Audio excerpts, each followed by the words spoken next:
Hi, I'm shooting a video today about augers, mostly because I saw a lot of questions online about them.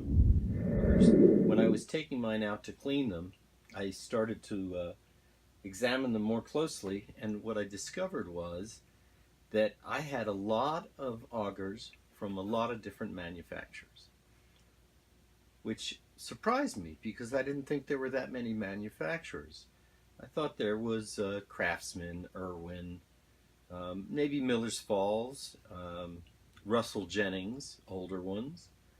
But as you can see in this layout here, there are a lot of different types. Here you see the array of bits that I dug out of the drawer and cleaned up.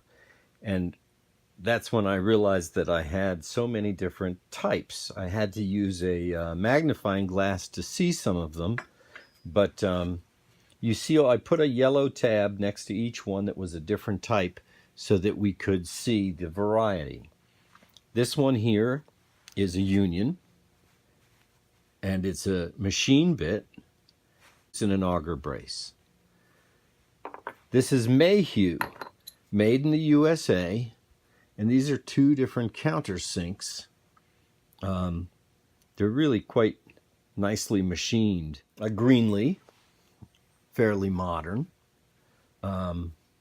two cutters, and what's considered a solid shank. You see this goes all the way through it. Here's a Craftsman,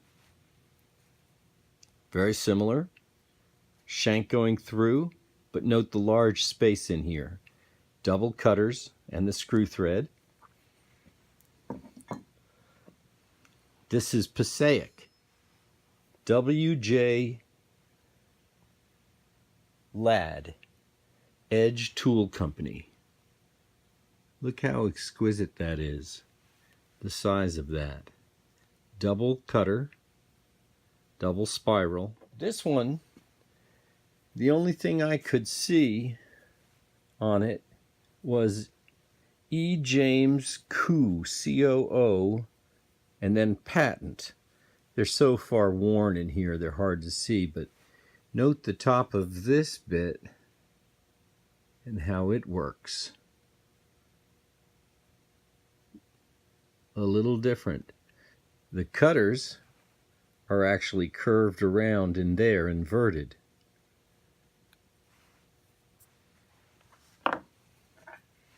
Greenlee. The only thing I can make out on this one, which again is a really nice fine one with the center shank going up through it, is blank H.E. IMDAP, and it says 21 and 1882 on it. These are Russell Jennings, but they have a different mark than these older Russell Jennings. The difference in them is really only the mark in here. This one has a little rectangular box that says Russell Jennings in it, and on these it just says Russell Jennings across in a straight line. These are the older ones, and these are the newer ones. Here are some of my other cutters. Russell Jennings, Fulton, Ford, Craftsman, Cutwell, both of these made in Japan, Dunlap, the James Swan Company, a different earlier Russell Jennings, Irwin. This was made in Germany without any name on it particularly. MORSE. This one just has a C in a diamond shape, so I'm not really sure what company it is. These two are early Craftsmen. Etna, Keen Cutter, Forest City. More Russell Jennings, but this time these are used in boring machines. Unlike the large boring machine, this is an automated boring machine. They have two different things about this, even though it's the same company. You see, this one is put on using a wrench, a spanner, that can go around this to tighten it in. This one here, to tighten it in, had a hole in it, so you could put a rod through and use that to tighten it and then pull the rod out. Both Russell Jennings, both for machine borers. Greenlee, Stanley, as I said, Keen Cutter, And up here is the ST company. Some of these, you'll notice, has a square end or a round end, but without the typical brace tip on it that would go in the brace.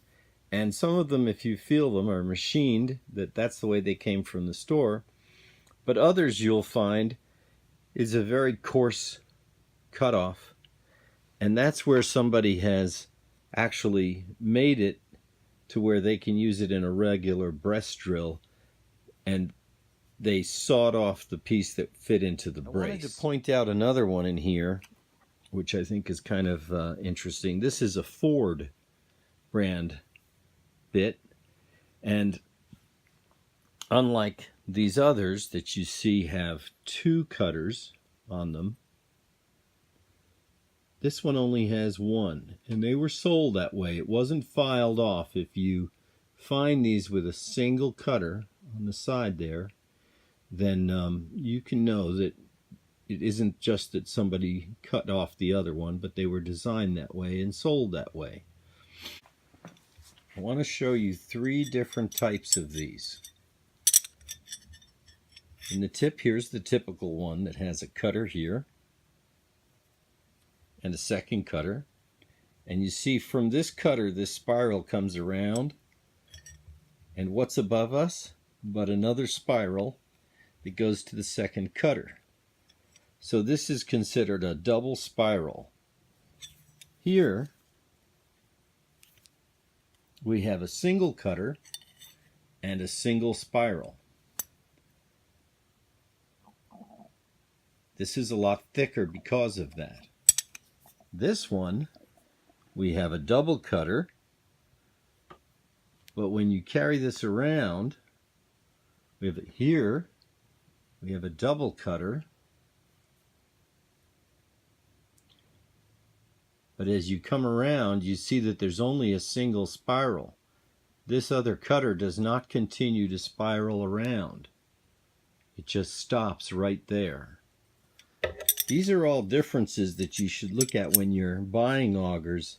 You should be aware of these different properties of them. And just the expansive bits, see, they're the bits, the augers, that you can actually change the diameter of them by adjusting this piece in and out, changing the diameter of the cut. This is Clark's expansive bit, which appears to be the earliest patents that I've seen.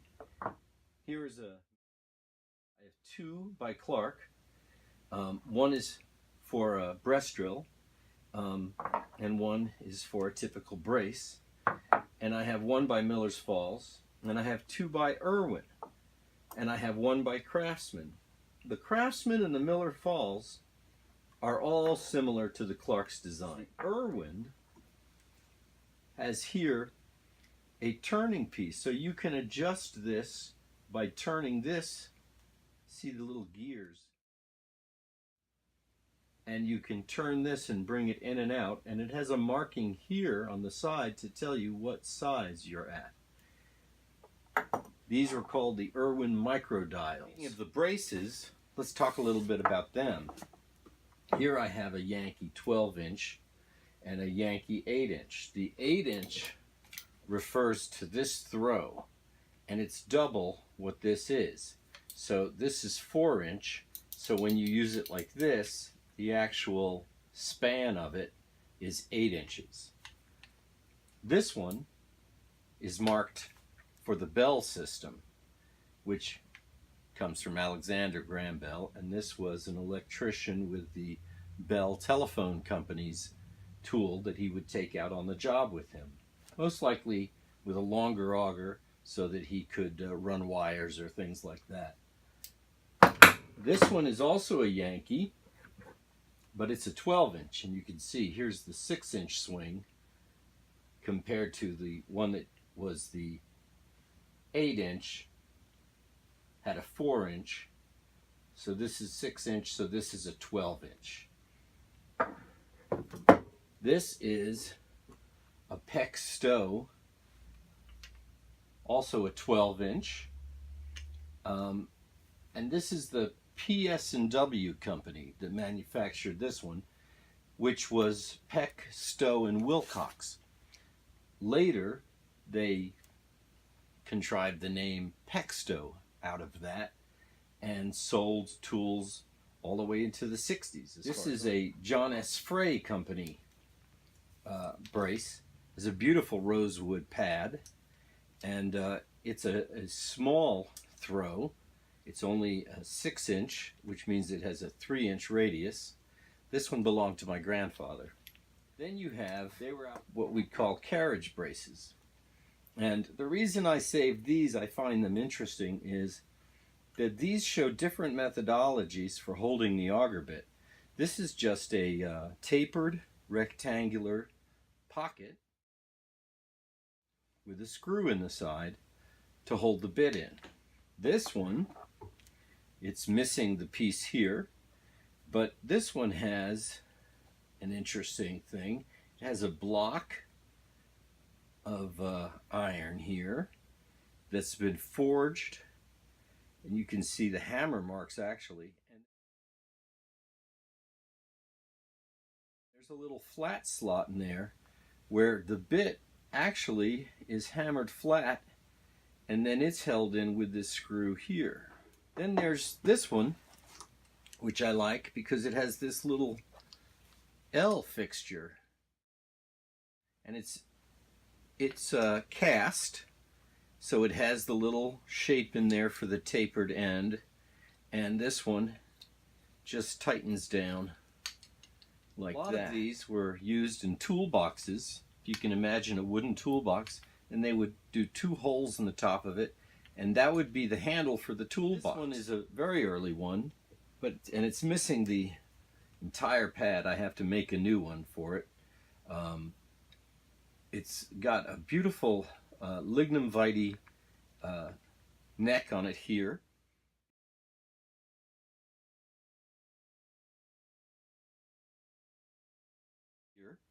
Beautiful English brass fitting, typical of the Sheffield ones, but this one is a no-name piece, and it's got beautiful oak with the figuring of the quartersawn. This one belonged to my great-grandfather. Now, this is called a boring machine. This is for doing mortise and tenon on large logs, like timber framing of houses. And you would sit on this portion here, and that would keep it flat to your board. And then you would release it up here, and you'd crank it, and the auger itself would draw the knife in. But to pull it back out is difficult. So what it has is a little lever in the back with a gear that you can swing into place, and it interlocks with these gears, and you can actually crank it in reverse, and it will pull the piece out. This is a corner brace, and this is a wonderful piece because, first of all, it has a ratchet here, so you turn this either way to make it the tool ratchet in the direction that you want. It has the typical alligator jaws for holding the auger in place. But the interesting thing about this is twofold. One, this piece here, ingenious methodology for making it easy to hold on to put pressure on while you work with it. And then you can unscrew this and screw it in on the side, and what you're left with is a T-handle auger that you can work this way and get more torque out of it. So if you want to do a corner hole between 2 walls or something like that where you need to get in tight, you would use it this way.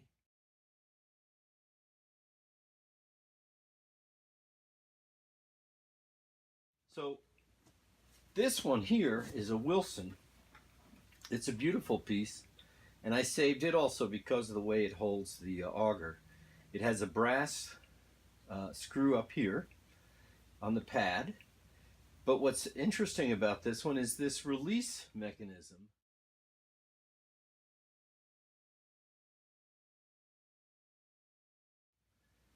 You see it pivots at this point, and there's a spring in here, and at the end of this piece inside, which you can't see, is a little piece of metal with a V shape. Variety of them.